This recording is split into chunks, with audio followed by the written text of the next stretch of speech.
तो भारत में अब तक 39 विदेशी यात्री मिले हैं कोरोना पॉजिटिव। सभी एयरपोर्ट पर हो रही है रैपिड टेस्टिंग। 900 साथ ही आपको बता दें कि 498 अंतर्राष्ट्रीय उड़ानों के यात्रियों की हो चुकी है टेस्टिंग।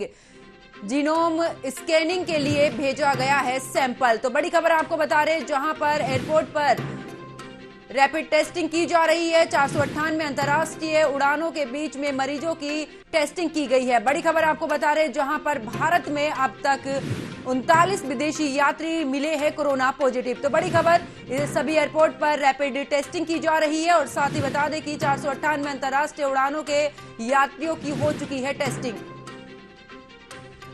और इसी खबर पर ज्यादा जानकारी के साथ मेरे सहयोगी प्रेम उपाध्याय मेरे साथ फोन लाइन पर जुड़ चुके हैं। प्रेम, जिस तरीके से 39 विदेशी यात्री कोरोना पॉजिटिव मिले हैं, अभी तक का क्या अपडेट और किस तरीके की टेस्टिंग जो है वो एयरपोर्ट पर की जा रही है?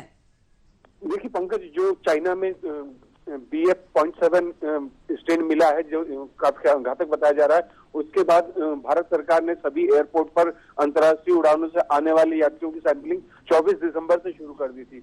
24 दिसंबर से 498 अंतर्राष्ट्रीय यात्रियों की जो हवाई जहाज थे उनके यात्रियों के सैंपल लिए गए थे। 1780 सैंपल इकट्ठा किए गए थे, जिसमें से 39 जो यात्री हैं वो कोरोना पॉजिटिव मिले हैं।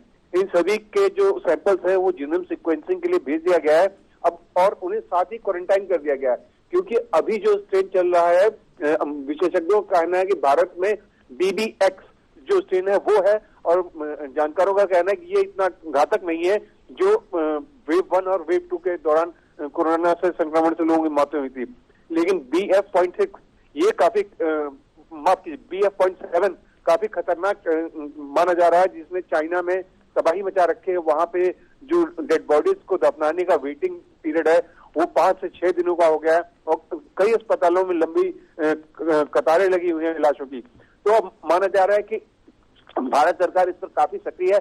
कल ही देश के तमाम सरकारी अस्पतालों में जो है मॉक ड्रिल की गई है कोरोना को लेकर के। अब सरकार तैयारियों पर रखना चाहती थी। केंद्र सरकार के तमाम अस्पतालों में जो है, जो दिल्ली में है उनमें मॉक ड्रिल हुई है।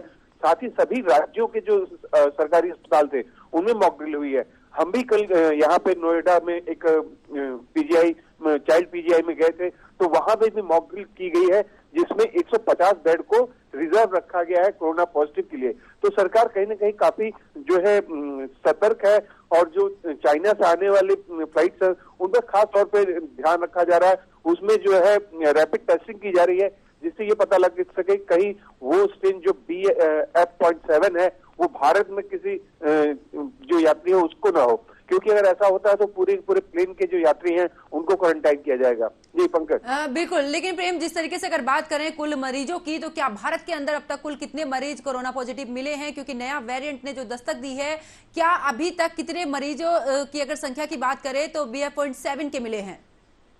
देखिए BF.7 के अभी तक जो स्ट्रेन मिले हैं वो सिर्फ 5 की आशंका है, लेकिन उसको भी माना जा रहा है कि वो BB.X है, BF.7 नहीं है, क्योंकि अभी BF.7 को की सैंपलिंग करने का जो तरीका है वो चाइना के पास है, और रूस के पास है, और फ्रांस के पास है। भारत में अभी इसकी टेस्टिंग बहुत सक्रिय स्तर पर नहीं हुई है। हालांकि अगर हम बात करें तो मंगलवार को कोरोना के जो कुल आंकड़े एक दिन में दर्ज किए गए थे वो 157 थे। जो भारत के कुल आंकड़े हैं उसमें 3428 सक्रिय मामले हैं जो एक दिन पहले थे, यानी सोमवार को। इस पर जबकि सरकार का ये कहना है कि पॉजिटिविटी जो दर है, बिल्कुल प्रेम, जिस तरीके से मामले सामने आ रहे हैं उसको लेकर कहीं ना कहीं सरकार भी पूरी तरीके से सतर्क है। बहुत बहुत शुक्रिया इस खबर पर जुड़ने के लिए, विस्तार पूर्वक जानकारी देने के लिए।